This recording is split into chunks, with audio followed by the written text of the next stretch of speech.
오늘은 여러분한테 먼저 질문하고 시작하고 싶습니다. 여러분, 행복하신가요? 정말 행복하신가요? 우리는 살아가면서 행복을 원합니다. 어떻게 하면 행복한 삶을 살 수 있을까? 오늘 에베소서 2장 8절의 말씀을 함께 읽고요, 이 말씀 속에서 행복의 참된 조건이 무엇인가라고 하는 것을 살펴보는 귀한 시간 되기를 원합니다.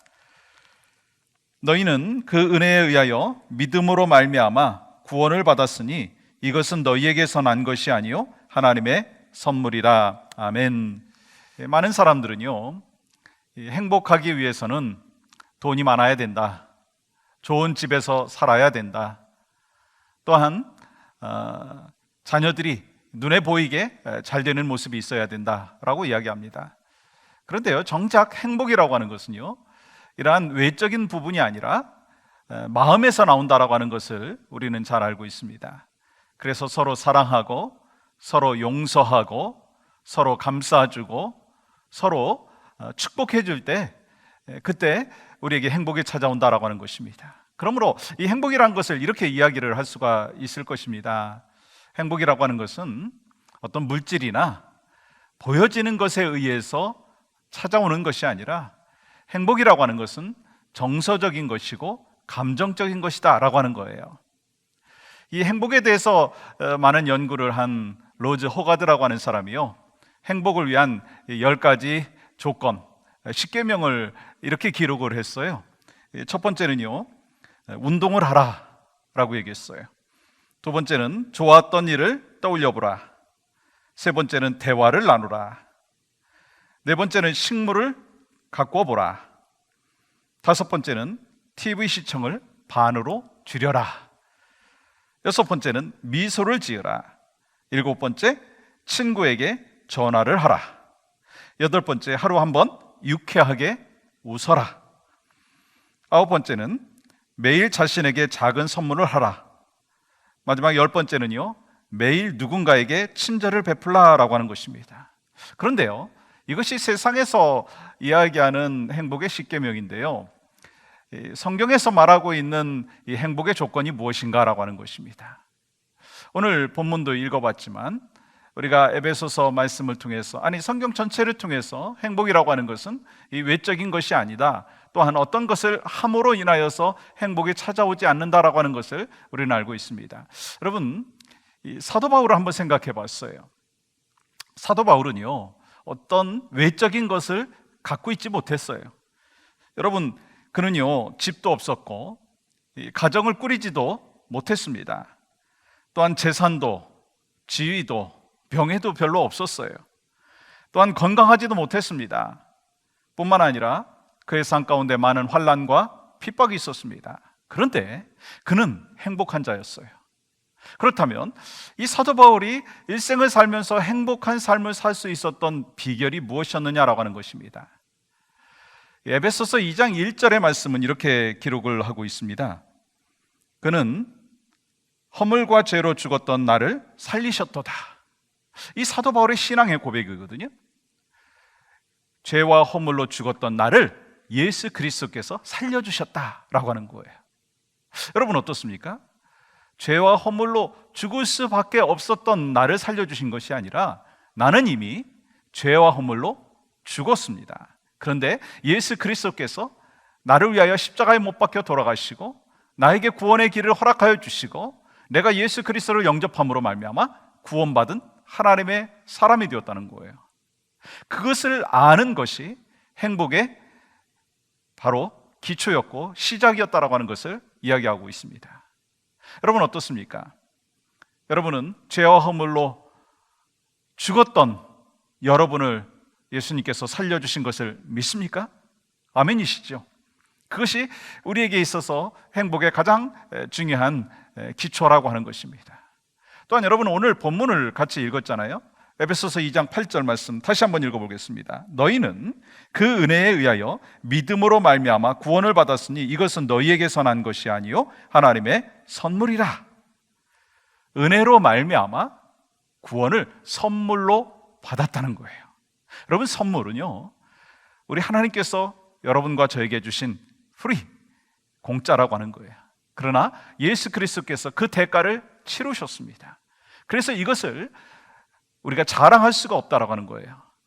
여러분, 그렇기 때문에 우리가 참된 행복을 가슴속에 지니면서 살아가기 위해서 필요한 것이 있다면 이 구원의 감격, 나를 위하여 십자가에 못 박혀 돌아가신 예수 그리스도의 그 사랑과 은혜를 늘 심령 가운데 지니고 감격 속에서 살 때 우리는 행복이 있다고 하는 것입니다. 어떤 외적인 것에 의하여 우리가 행복을 잠깐은 누릴 수 있지만 그것은 영원한 것이 아니라고 하는 것입니다. 그러나 영원한 참된 행복이라고 하는 것은요, 우리 마음 가운데, 우리의 신앙의 고백 가운데 우리 예수님께서 나를 죄와 허물로 죽었었지만 살려주셨다라고 하는 것을 고백하면서 이 구원의 선물, 그 은혜의 선물을 우리의 가슴 속에, 또 우리의 일생 속에 고백하고 살아갈 때 그것이 참된 행복의 삶이라고 하는 것입니다. 여러분, 구원의 감격이 있으십니까?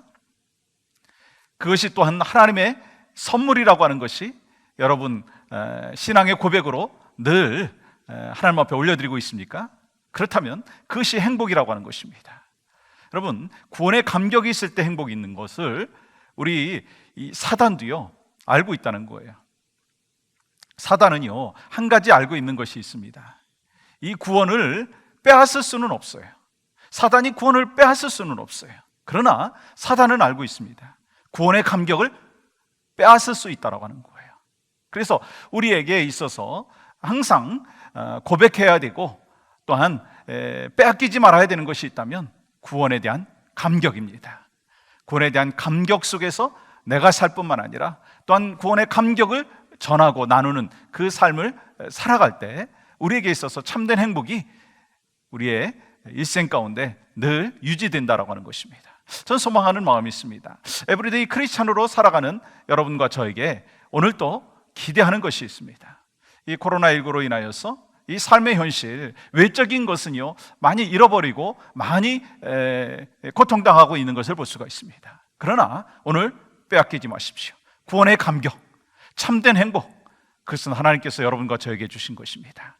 오늘 또 그 분명한 감격 속에서 참된 행복을 누리고 하나님의 은혜와 평강을 마음껏 경험하는 여러분과 저의 삶이 되기를 간절히 소망합니다. 또 이어지는 찬양 속에서 여러분의 신앙의 고백이 올려드려지기를 원하고, 그리스도 밖에 있었지만 그리스도 안으로 들어온 나의 신앙의 고백이 찬양 속에서 하나님 앞에 올려드려지고, 이를 통해서 오늘 또 참된 행복을 누리는 우리 모두가 되기를 주님의 이름으로 간절히 축복합니다. 오늘도 주 안에서 승리하시고요, 찬양 가운데 역사하시는 하나님을 마음껏 경험하시는 여러분 되시기를 간절히 소망합니다. 감사합니다.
사